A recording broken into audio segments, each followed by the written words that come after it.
Hello student, कैसे हो आप सब लोग। होप सो आप सब अच्छे होंगे और आपकी पढ़ाई अच्छे से चल रही होगी। तो अपन आज केमिस्ट्री लेक्चर को कंटिन्यू करते हैं, जिसमें अपन देखेंगे परसेंटेज डब्ल्यू बाई डब्ल्यू क्या होता है, परसेंटेज डब्ल्यू बाई वी क्या है, परसेंटेज वी बाई वी क्या होता है। और ये सब कंसंट्रेशन की टर्म होती है, ठीक है। तो इन सब के बारे में देखेंगे। मोलेलिटी क्या होती है, मोलेलिटी क्या होती है, और किसी भी आयन की मोलेलिटी या मोलेलिटी कैसे फाइंड करते हैं, ठीक है। ये सब देखेंगे। ओके,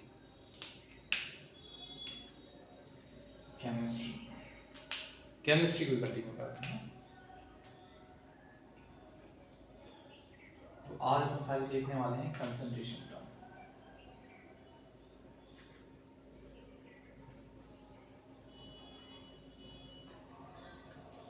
ठीक, अब देखो सॉल्यूशन किससे बना होती है आपको पता है। देखो सॉल्यूशन सॉल्यूट प्लस सॉल्वेंट से मिलकर बना होता है। कुछ परसेंट सॉल्यूशन सॉल्यूट का होता है, कुछ परसेंट सॉल्वेंट का होता है। दोनों मिलकर क्या बनाते हैं, सॉल्यूशन। ठीक है, देखो यहाँ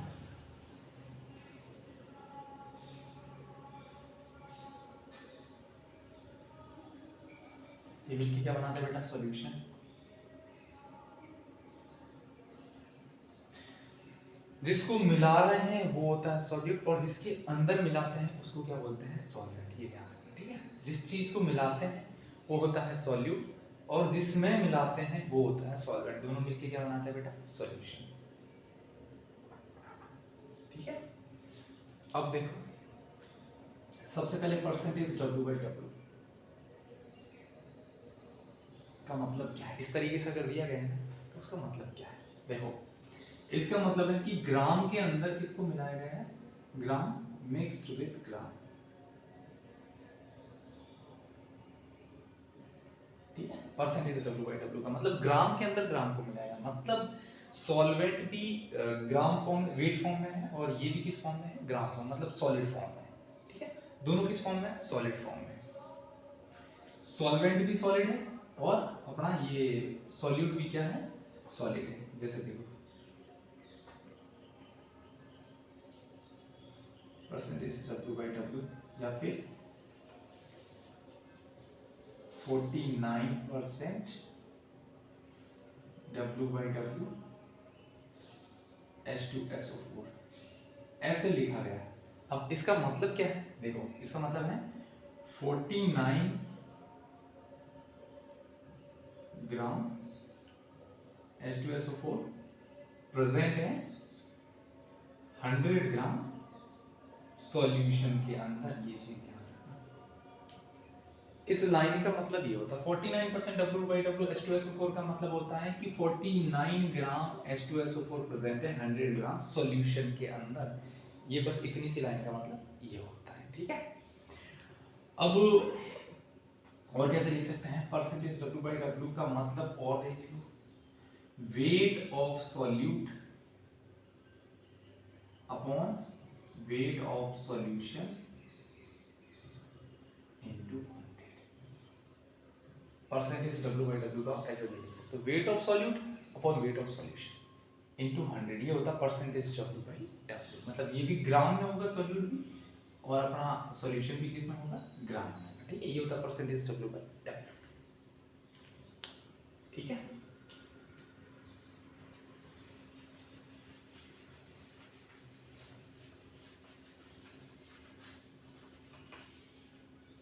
एक और देखो दूसरी टर्म, परसेंटेज W/V और परसेंटेज V/V। मतलब ग्राम मिक्स्ड विद ml, या परसेंटेज V/V का मतलब होता है ml मिक्स्ड विद ml। किसी भी सॉलिड फॉर्म को लिक्विड के अंदर मिलाएगा, या फिर किसी लिक्विड को लिक्विड के अंदर मिलाएंगे तो वो कहलाएगा परसेंटेज V/V, और किसी ग्राम को लिक्विड के अंदर मिलाएंगे तो वो कहलाएगा परसेंटेज W/V। ठीक है, ये ध्यान रखना, ये तुम्हें ध्यान रखना, ठीक है। अब एक और चीज, ये हो गया। अब जैसे देखो दो लाइन लिखते हैं, 49% W/V H2SO4 और 49% V/V H2SO4 वही 49, इसका मतलब देखो 49 ग्राम H2SO4 present in 100 ml solution। 49% WV H2SO4 का मतलब ये होता है 49 ग्राम H2SO4 present in 100 ml solution। और V/V का देखो 49 ml H2SO4 present in 100 ml solution। V आ जाए तो उसको ml में लिख लेना, सॉल्यूशन को V आ जाए तो ml में लिख लेना, W आए तो ग्राम में लिख लेना। 49% W/V का मतलब होता है 49 ग्राम H2SO4 present in 100 ml solution, और 49% V/V का मतलब होता है 49 ml H2SO4 present in 100 ml solution। ठीक है, ये तुम्हें ध्यान रखना है। परसेंटेज W/W देख लिया, परसेंटेज W/V देख लिया, परसेंटेज V/V देख लिया, ठीक है। और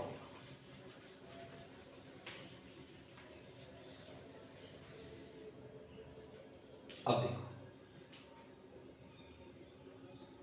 W/W percentage W/V percentage V/V। अब ध्यान देना, परसेंटेज W/W कोई भी कंसंट्रेशन टर्म होती है ना, वो टेम्परेचर क्या होती है, टेम्परेचर के ऊपर टेम्परेचर इंडिपेंडेंट।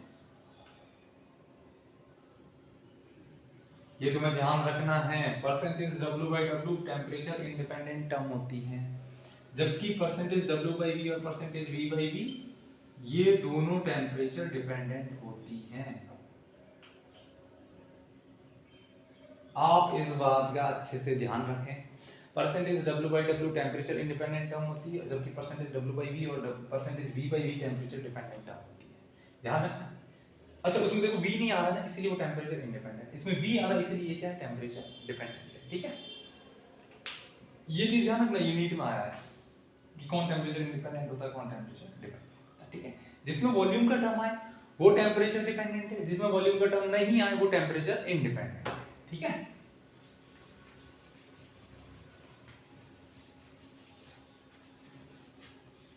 उल्टा बोल दिया फिर भी थोड़ा ध्यान रखना चाहिए।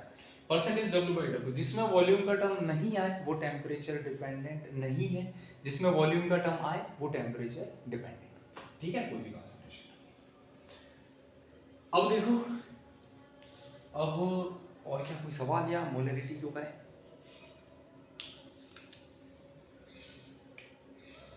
देखो अब एक सवाल है,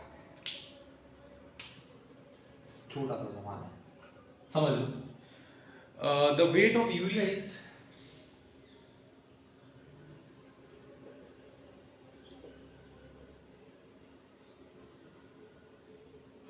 90 gram. The weight of urea is 90 gram solution in 9 gram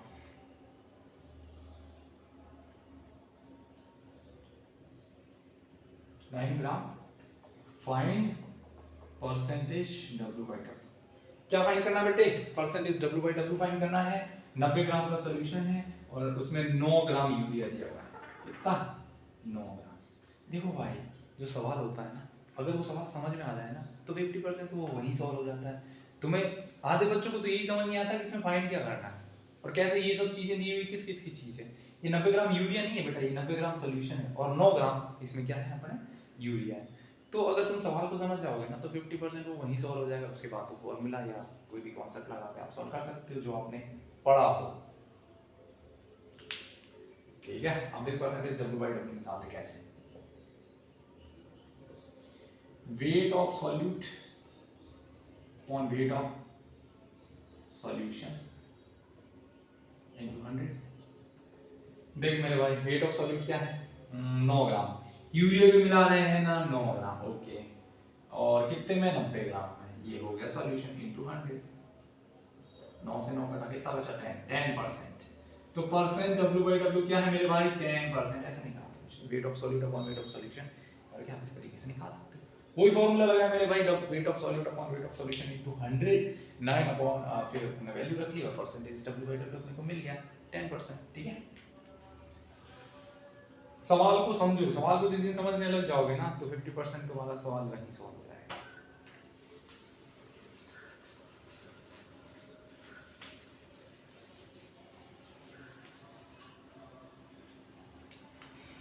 ठीक है, अगला। भाई ठीक है, ये हो गया। अब अपन देखते हैं mole fraction. Percentage W by W, percentage W by V और परसेंटेज V बाई V हो चुका है। अब अपन देखेंगे बेटा मोल फ्रैक्शन के बारे में। ठीक है,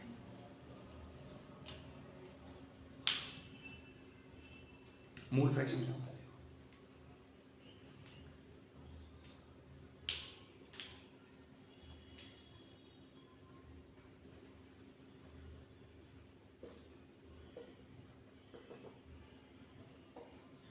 मोल फ्रैक्शन को रिप्रेजेंट किया जाता है x की तरह से। इस तरह की टर्म होती है जिसको चाई बोलते हैं। क्या बोलता है? चाई। किसी केमिस्ट्री के लेजेंड ने इसका नाम रखा था चाई। ठीक है, इसको x से रिप्रेजेंट करता है मोल फ्रैक्शन। ठीक, अब निकालते कैसे? अब देखो, मोल फ्रैक्शन दो चीज का होता है, सॉल्यूट का भी होता है और सॉल्वेंट का भी होता है। ठीक है, दोनों का लिखते हैं। तो पहला लिखते हैं मोल फ्रैक्शन ऑफ सॉल्यूट।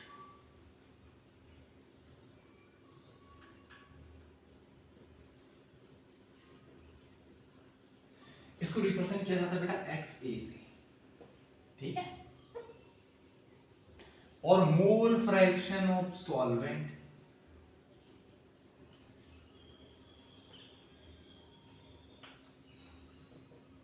XB। ये तुम्हें ध्यान रखना है। मोल फ्रैक्शन ऑफ सॉल्यूट क्या होता है? सॉल्यूट का कितना मोल फ्रैक्शन है? तो सॉल्यूट का mole fraction is equal to solute के mole upon total mole, that is called mole fraction of solute. और मोल फ्रैक्शन ऑफ सॉल्वेंट क्या होता है? Mole fraction of solvent, mole of solvent sorry, upon total mole. अब भाई ध्यान रखना, Na क्या होता है? Mole of solute. Nb क्या है? मोल ऑफ सॉल्वेंट।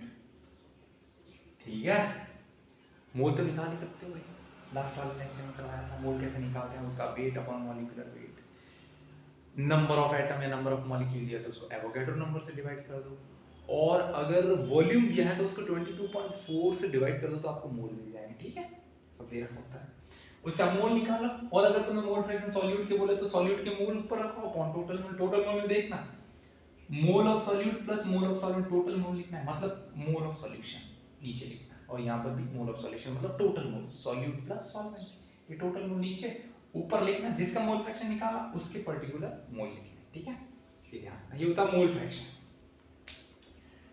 ठीक, समझ गए ना? ये तो मैं ध्यान रखना मोल फ्रैक्शन का केस।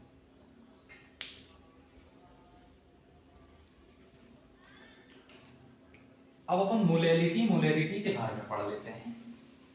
फिर एक सवाल है,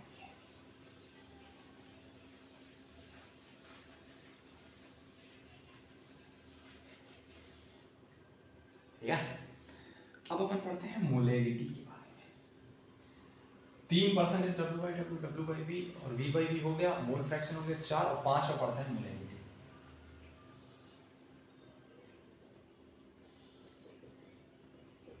मोलैलिटी इसको रिप्रेजेंट किया जाता है मेरे भाई स्मॉल m से। किससे? स्मॉल m से। तो इसमें क्या होगा देखो, the mole of solute present in 1 kg of solvent, कि सॉल्यूट के कितने मोल, के सॉल्यूट के वो मोल जो सॉल्वेंट के 1 kg सॉल्वेंट में प्रेजेंट, सॉल्यूशन के 1 kg सॉल्वेंट में प्रेजेंट। देखो कैसे,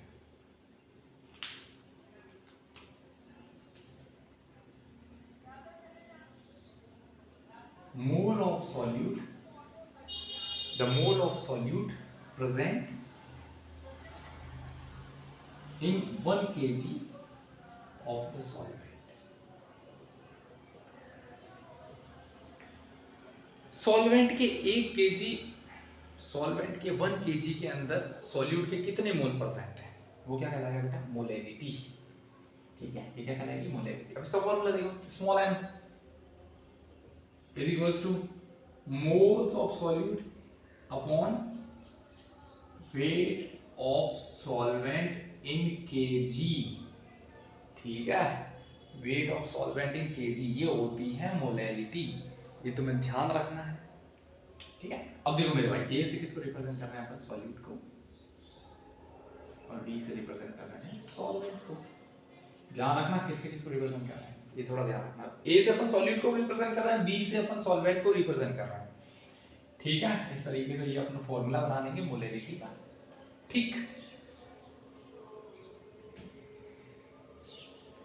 अब क्या है देखो, इसी का सवाल कर लेते हैं छोटा सा, यहां आ जाएगा, find molality of 49% W/W H2SO4, ठीक है। 49% W/W H2SO4 दिया है, उसकी मोलैलिटी निकालनी है। तो भाई मोलैलिटी निकालने के लिए सबसे पहले इसको अपन एक्सप्लेन करके लिख लेते हैं, ठीक है, एक्सप्लेन करके। 49% W/W H2SO4 का मतलब क्या होता है?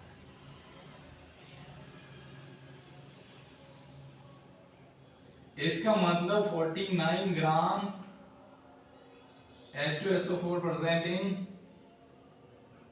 100 ग्राम सॉल्यूशन, यही मतलब होता है भाई परसेंटेज W/W में। देख क्या है, अब मोलैलिटी का फॉर्मूला लिख लो, molality is equals to moles of solute upon weight of solvent in kg. अब मेरे भाई इसमें देखो सॉल्यूट क्या है, H2SO4, इसकी मोल निकाल लो, ठीक है, मोल की जगह मोल लिख लेंगे और वेट ऑफ सॉल्वेंट लिख लेंगे। देख मोल कैसे निकालेंगे, Na is equals to weight of solute का weight upon molecular weight. H2SO4 का कितना होता है, 98, काउंट कर लेना, 98 होता है, ठीक है। तो कितना हो गया मेरे भाई, 1/2। तो मोल ऑफ सॉल्यूट कितना आ गया, 1/2 का मतलब होता है 0.5। अब वेट ऑफ सॉल्वेंट, अब देखिए ये 100 ग्राम का सॉल्यूशन का वेट है, उसमें 49 ग्राम सॉल्यूट है, तो सॉल्वेंट कितना होगा, 100 - 49। भाई ये सॉल्यूशन है, ये सॉल्यूट है, सॉल्वेंट निकालना, फॉर्मूला मेरे भाई देख, solute plus solvent is equal to solution.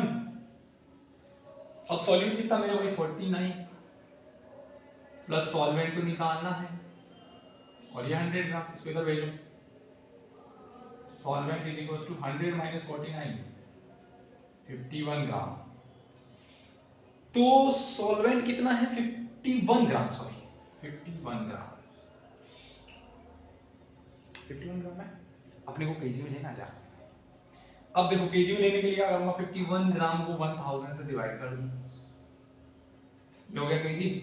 अब 1000 ऊपर आ जाएगा, बड़ी लाइन से भी नीचे से भी नीचे हो तो सबसे ऊपर चला जाता है, कोई भी वैल्यू अगर लिखी हुई हो तो।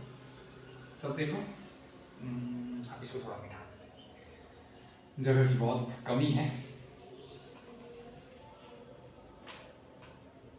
देखो 0.5 अपॉन 51 इंटू 1000 ऊपर आ गया, अब इसको मल्टीप्लाई कर दो तो तुम्हें वैल्यूज मिल जाएगी मेरे भाई। वैसे में रखा 0 0 से 0 बटा, तो 500 upon 500 upon 51, that is called molality.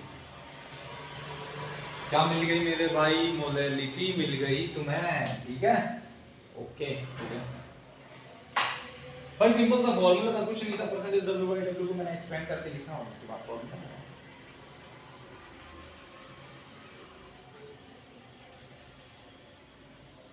भाई ये सवाल आते हैं, ध्यान रखना है ना, मोलैरिटी मोलैरिटी मोल फ्रैक्शन, इनसे सवाल जरूर फंसता है भाई, नीट के अंदर जरूर आता है।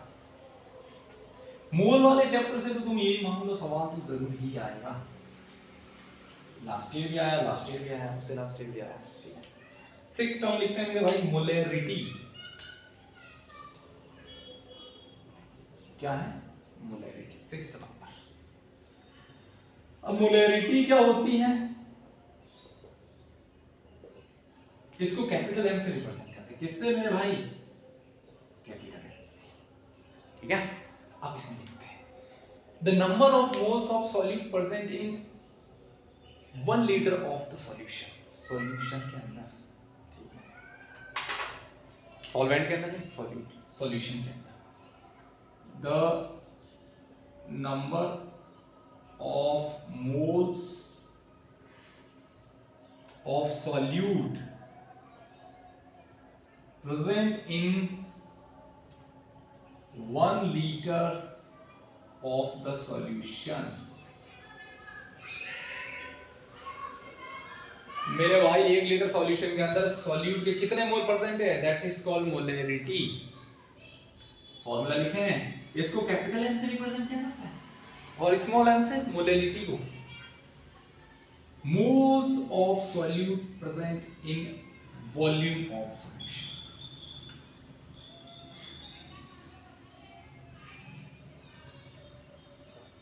किसमें ब्रो, लीटर के अंदर।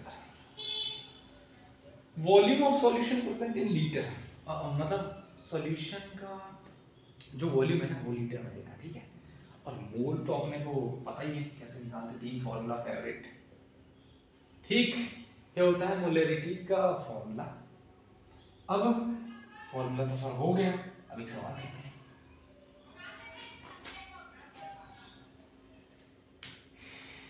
इसी तरीके का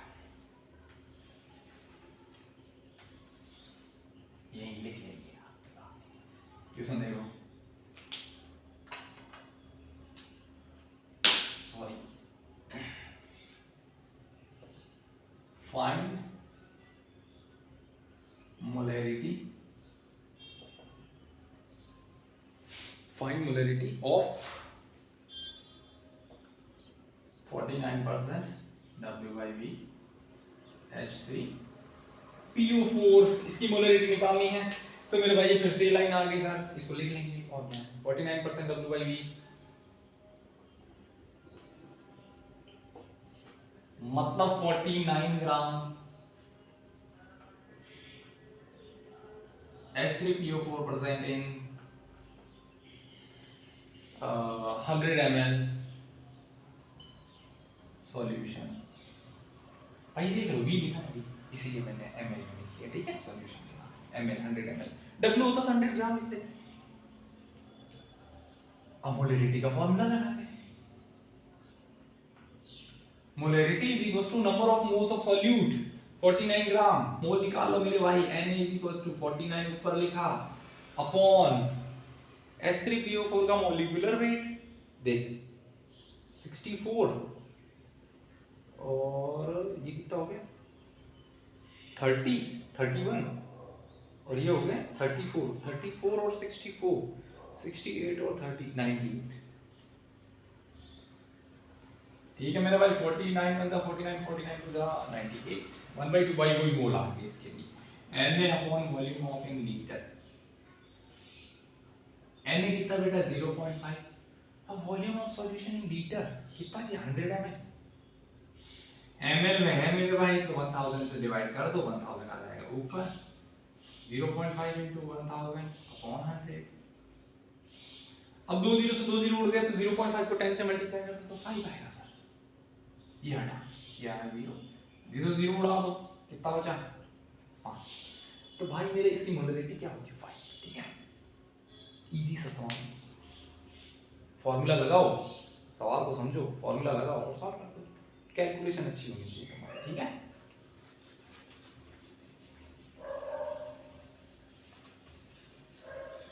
तो भाई नीट की तैयारी कर रहे हो, नीट का पेपर देने जाओगे तो कैलकुलेशन तो ऑब्वियसली बात अच्छी होनी ही चाहिए, है ना।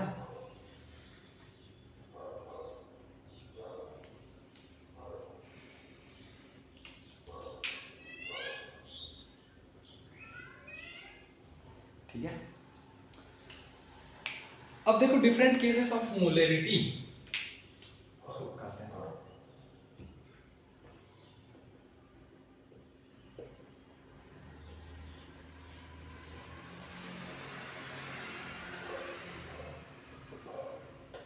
डिफरेंट केसेस ऑफ मोलैरिटी में देखो एक छोटी सी कॉन्सेप्ट देखते हैं भाई क्या होता है, ध्यान से समझना है। इसको करने से पहले मोलैरिटी का मतलब होता है, ये मोलैरिटी क्या होती है, कॉन्सेंट्रेशन टर्म होती है, ठीक है, कंसंट्रेशन टर्म होती है। मतलब सॉल्यूट की कंसंट्रेशन को दिखाती है कि सॉल्यूट के कितने मोल परसेंट है, हाई कंसंट्रेटेड है या लो कंसंट्रेटेड है।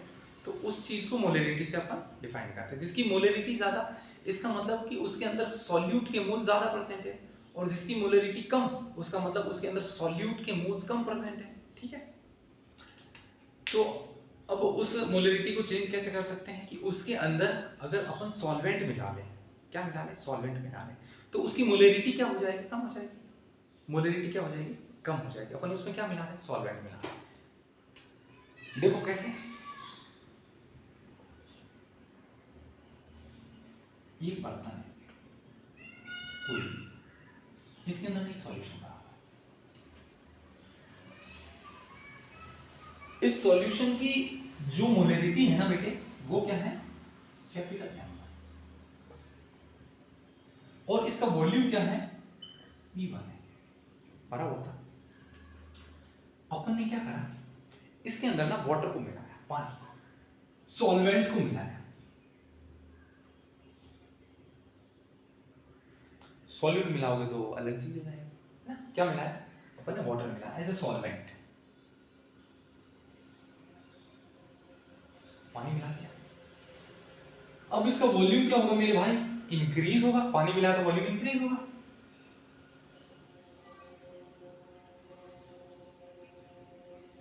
ठीक है, तो अगर वॉल्यूम इंक्रीज हुआ है तो मोलरिटी क्या हो जाएगी, डिक्रीज।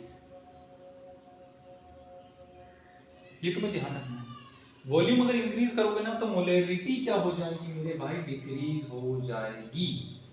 ये तुम्हें ध्यान रखना है। वॉल्यूम इंक्रीज तो मोलरिटी डिक्रीज, वॉल्यूम डिक्रीज तो मोलरिटी इंक्रीज। इनवर्सली रिलेशन होता है, फॉर्मूले से भी पता चलता है ना, molarity equals to number of moles upon volume of solution. Inversely relation भाई, इनवर्सली रिलेशन देखो यहां से तुम अपॉन में रिलेशन आ रहा है। वॉल्यूम इंक्रीज करोगे तो मोलरिटी डिक्रीज होगी, और वॉल्यूम डिक्रीज करोगे तो मोलरिटी इंक्रीज होगी। इस तरीके से ये चीज होती है। तो अब इनको मिलाया गया, ठीक है। लेकिन केस क्या हुआ इसमें, देखो सॉल्यूट तो उतना ही है जितना पहले था, है ना। यहां पे सॉल्यूट के मोल थे Na, और बाद में भी Na है। सॉल्यूट के साथ तो कोई छेड़छाड़ करेंगे, तो जितने इनिशियल मोल थे उतने उतने फाइनल मोल। तो मोलरिटी इसकी लिखो, molarity m1 is equal to number of moles of solute upon volume क्या है, V1। दूसरे केस में देखो, मोलरिटी हो गई m2, सॉल्यूट के मोल तो इतने ही है, वॉल्यूम कितना हो गया V2। इसको यहां पे तो m2 into v2 is equals to na, और इधर से m1 v1 is equals to na, na is equals to na कर दो, दोनों का m1 v1 is equals to m2 v2, तो m1 v1 is equals to m2 v2। ये तुम्हें ध्यान रखना है। Initial molarity initial volume is equals to final molarity final volume, ये फॉर्मूला आएगा एक। इससे आप किसी भी सवाल को, मतलब जो कंपैरिजन वाले सवाल होते हैं ना, मोलरिटी और वॉल्यूम वगैरह, तो उनसे आप कर सकते हैं। मतलब ये फाइनल मोलरिटी भी कहलाएगा, फाइनल वॉल्यूम भी कहलाएगा। ठीक, इस तरह का ये फॉर्मूला आता है, ये तुम्हें ध्यान रखना है। डिफरेंट केसेस ऑफ मोलरिटी, पानी मिलाया तो उसका वॉल्यूम बढ़ गया, ठीक है। हो सकता है एम2 कम आए, हो सकता है मोलरिटी की वैल्यू कम आएगी, क्योंकि अपन ने इसमें यहाँ पर क्या करते हैं, वॉल्यूम बढ़ा दिया। ठीक, हाँ भाई, ये मिलाने के बाद है, यहाँ पर वाटर जितना मिलाने ना, मान लो सपोज करो यहाँ 100 ml था गिवन, यहाँ अपन ने 100 ml वाटर मिला दिया, तो यहाँ पे फिर से V2 की जगह क्या लोगे, 100 और 100 200 ml। भाई फाइनल सॉल्यूशन तो ये है ना, तो यहाँ पर 200 रखना, वाटर मिलाया गया 100 ml वाटर 100 ml के अंदर मिलाया गया उधर वाला V1 के अंदर, तो 200 ml लेंगे। और अगर सवाल में खुद ही बोल दे कि इनिशियल वॉल्यूम इतना था और फाइनल वॉल्यूम इतना हो गया, मतलब उसने खुद ही बता दिया कि सर वो इतना हो गया, तो उसको लिख देना डायरेक्ट, ठीक है।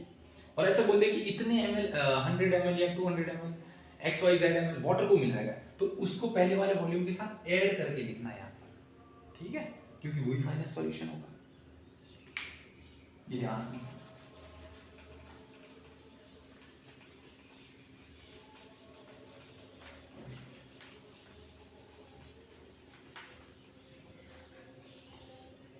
ठीक,